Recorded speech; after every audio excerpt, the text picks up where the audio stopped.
500 টাকা দামের গজের কাপড় দিয়ে একটা পোশাক আমি বানালাম। পোশাকটা আমার শরীরের ভিতরে আমি পরিধান করলাম। পোশাকটা আমার শরীরের সব জায়গায় লাগে কি লাগে না বলেন?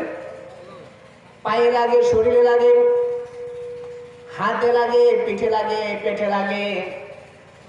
এত জায়গায় লাগার পরেও পোশাকটাকে কি কোনোদিন শরীর থেকে একটু খুলে পোশাকটাকে একটু চুমুকায়?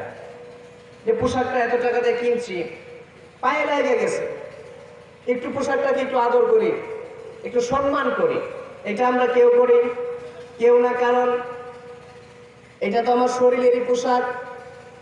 কিন্তু লক্ষ্য করবেন, সামান্য এই পোশাকই 500 টাকা দামের গজের নয়, সামান্য যদি 30 টাকা দামের গজের হয়, আর ওই কাপড়টা যদি কোরআনের একটা গিলাফ হয়, কি হয়?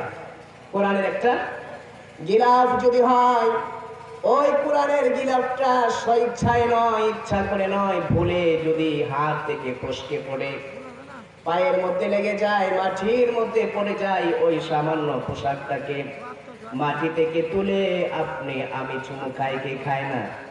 মুখের মধ্যে লাগাই, চোখের মধ্যে লাগাই, না জানি কোরআনের গিলাফের সাথে আমার বেয়াদবি হয়ে গেল কিনা। আমার বন্ধুগণ, এই যে সামান্য পোশাকটাকে এত সম্মান আপনি দিলেন, এত ইজ্জত আপনি দিলেন, এত কদর আপনি করলেন, ওই পোশাকটা কি দামি হওয়ার কারণে না কোরআনের সংস্পর্শে আসার কারণে? কোরআনের সংস্পর্শে আসার কারণে, কোরআনের সাথে তার সম্পর্ক হওয়ার কারণে, কোরআনের সাথে লেগে যাওয়ার কারণে পোশাকটার দাম কম হওয়া সত্ত্বেও আমার কাছে এই পোশাকের দাম এখন কম না বেশি? বলেন সবাই, কম না বেশি? আমার 500 টাকা দামে যে জামাটা আছে ওইটার থেকেও কি বেশি না আরো বেশি? আরো অনেক বেশি। তাহলে কেন? কোরআনের স্পর্শে আসার কারণে, কোরআনের সংস্পর্শে আসার কারণে সেই কম দামি পোশাকটাও দামি হয়ে গেছে। তাহলে আমরা যদি কোরআনের সংস্পর্শে আসি, কোরআনের মাজলিসে যদি আসি, আল্লাহ আপনাকে আমাকেও দামি বানাবেন কি বানাবেন না? কোরআনের সংস্পর্শে যদি আমি আসতে পারি, তাহলে আল্লাহ আপনাকে আমাকেও দামি বানিয়ে দিবেন। আরেকটা উদাহরণ দেই। এই যে আমি বসছি, এটা একটা কিসের উপরে বসছি? মঞ্চটা কাঠ দিয়ে তৈরি, পা রাখছি, বসছি। আমার কোনো কি ইতস্তবোধ হচ্ছে? হয় না। কিন্তু সামান্য একটা কাঠের টুকরা দিয়ে যখন কোরআনের একটা রেহাল বানানো হয়, বাজারে রেহাল কিনতে পাওয়া যায় 100 টাকা দিয়ে, 150 টাকা দিয়ে, 200 টাকা দিয়ে।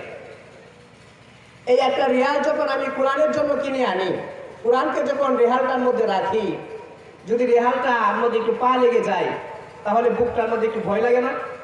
বলেন, একটু লাগে কি লাগে না? ইস, রেহালটার মধ্যে আমার পাও লেগে গেল। তো এখন আমি এত কাঠের উপরে বসে আছি, আমার কোনো ইতস্তবোধ হচ্ছে না। কিন্তু কোরআনের সামান্য এক টুকরা রেহালের সাথে, এক টুকরা কাঠের সাথে আমার পাটা লেগে গেল, আমার জন্য বুকটা একটা মুচড়ে উঠলো, রেহালের মধ্যে আমার পাও লেগে গেছে। তো এই যে ওই রেহালটার, ওই কাঠের টুকরাটা আমার পায়ে লাগার জন্য লেগে যাওয়ার কারণে যে আমার ভিতরে একটা ভয় অনুভূত হলো, আমি যে একটু প্রকম্পিত হলাম, সেটা কি কাঠের ইজ্জতে না কোরআনের ইজ্জতে? বলেন কিসের ইজ্জতে? কোরআনের ইজ্জতে, কোরআনের সম্মানে। তো